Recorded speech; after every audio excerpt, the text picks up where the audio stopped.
Today we're going to dive into everything that beginners journeying into the world of veganism need to know. Hi, I'm Kira. Welcome back. I'm a vegetarian back in 2017 and fully vegan since 2021. So I'm really excited to help you on your own venture into this world of veganism. Let's dive in.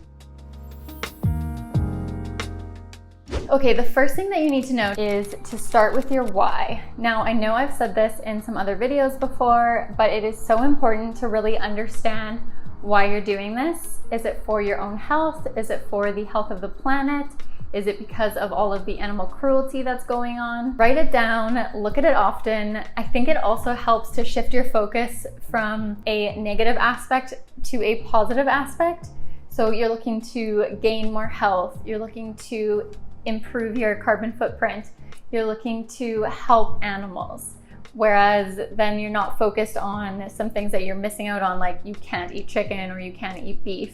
Really, you're focusing on the improvements that it's gonna bring to your lifestyle, to you and to others. Okay, number 2 is to forget everything that you think you know about veganism. Whether you think it's expensive, it's complicated, it's not tasty, it's hard to do. Seriously, I promise you that it is so delicious. Of course, like everything, it gets easier with practice. It's not expensive if you eat a whole foods plant-based diet. I have a video that I just made a couple of weeks ago where we eat for about $4 a day per person. So it really is not an expensive diet. And there are a ton of easy recipes online that you can get. If you search on YouTube or Google, easy vegan recipes, there are literally gonna be thousands that pop up. Probably even a little bit overwhelming how many options there are. So if you want to keep things easier for yourself to start, just head to my YouTube page and it's already broken down into categories for you. Easy tofu recipes, breakfast, lunch, snacks, etc. And I try to make all my recipes really easy and good for beginners. The third thing that you need to know if you're starting a vegan diet, that you need to stock up on essentials. This is gonna make your life so much easier when you're cooking if you just have the right essentials in your cupboard. Stocking up on things like lentils and beans, rice, quinoa, lots of fruits and veggies. I actually have a grocery list for beginners that has all of the essentials that you need listed.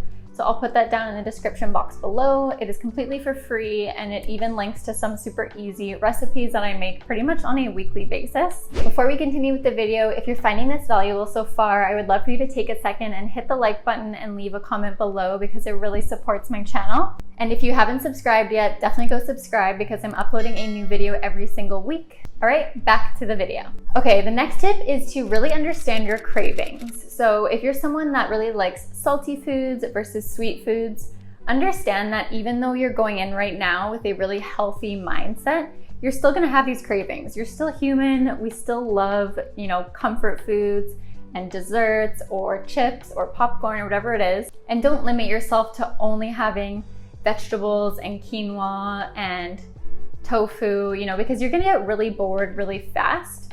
Try and learn a couple of really good healthy dessert options. So a couple of my favorites to make really quickly are like date Snickers. So you just do dates with peanut butter and chocolate, keep them in the freezer, and whenever you want a little healthy dessert, you can have one super quickly. Or I also love making these high protein chocolate chip cookie dough balls. Again, I have a video, I'll put it down below for if you wanna check it out after.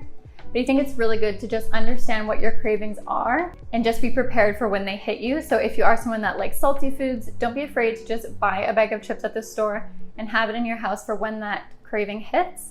Or again, alternatively, you can swap out those chips for popcorn, which is an even healthier whole grain salty snack option. The next tip is to think of it as an abundant lifestyle.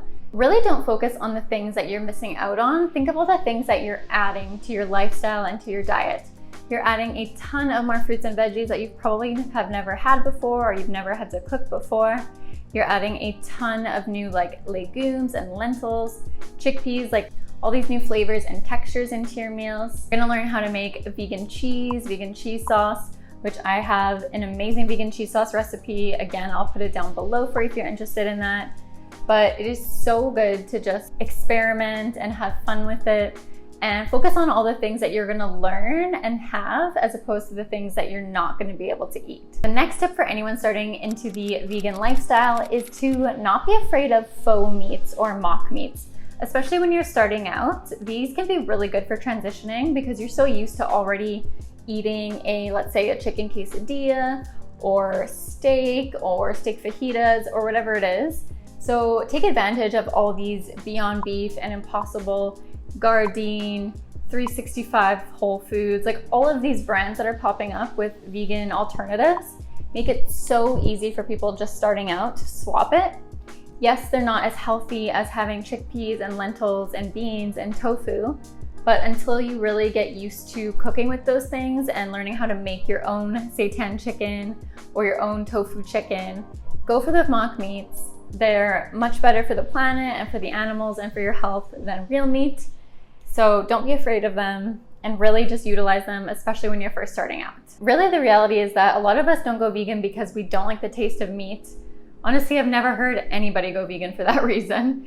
You know, we still crave these comfort foods. Like, I still love having a chicken burger or like a real like meaty texture burger. So if I'm craving a burger like that, I'm gonna buy an Impossible burger. Whereas if I'm craving more of like a Whole Foods dinner, I know that I can easily make my own lentil mushroom burgers. So it really depends on what you're feeling that day and what you're comfortable with cooking at the moment. Okay, my next tip for anyone venturing into veganism is about bloating and gas. A lot of people, when they go vegan, they go from 0 to 100 and they try to have like a cup of chickpeas for dinner or like a cup of beans or whatever it is. But your body's not used to having so much fiber. So try and start small with the legumes. Try and just start with like a couple of tablespoons and then like a quarter cup, and then, you know, the next week a half a cup and then a full cup, because your body, if you go from 0 to 100, your body is just gonna bloat, you're gonna feel really gassy, and you're not gonna feel really good. So with legumes, try and just take it slowly and ease into them. The next tip is to learn a couple of really good staple recipes that you love having and you can make on repeat every week. This is gonna really help decomplicate the cooking process for you. Say right now you love having mac and cheese. Learn how to make a really good vegan cheese sauce. Again, like the one that I love is linked below for you. So really master that cheese sauce recipe and then make mac and cheese once a night every week for you or your family or your partner or whoever it is. And then master a lentil mushroom burger recipe that you love making when you're craving a burger.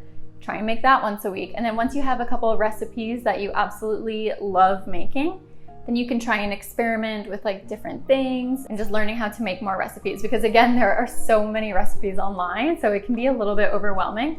So just try and master a couple that you really like and just keep adding to that rotation as the time goes on. Next tip that I think is really great for people starting into veganism is to not be afraid of eating too much. Animal-based products are very calorically dense, so things like cheese and dairy, ice cream, fatty meats, they all have a ton of more calories than any plant option can, really. Especially if you're eating like whole foods like chickpeas and lentils and beans, they're just not gonna offer the same type of calories as the animal alternative. So if you think that your plate looks full and big enough, but then you end up being hungry an hour later, it's totally okay. Just listen to your body. Eat more, you know, have that high protein dessert snack after, have a second helping. You're really, as the time goes on, gonna learn more about what your body needs and what works for your body. And if you find that this is happening a lot, try and add more healthy fats onto your foods, because fats really keep you full for longer. So try adding things like hemp seeds and different nuts and seeds or nut butters to your meals. And of course, make sure that you have a protein in every meal that you're eating, whether that's tofu or chickpeas or a faux meat or lentils or whatever it is.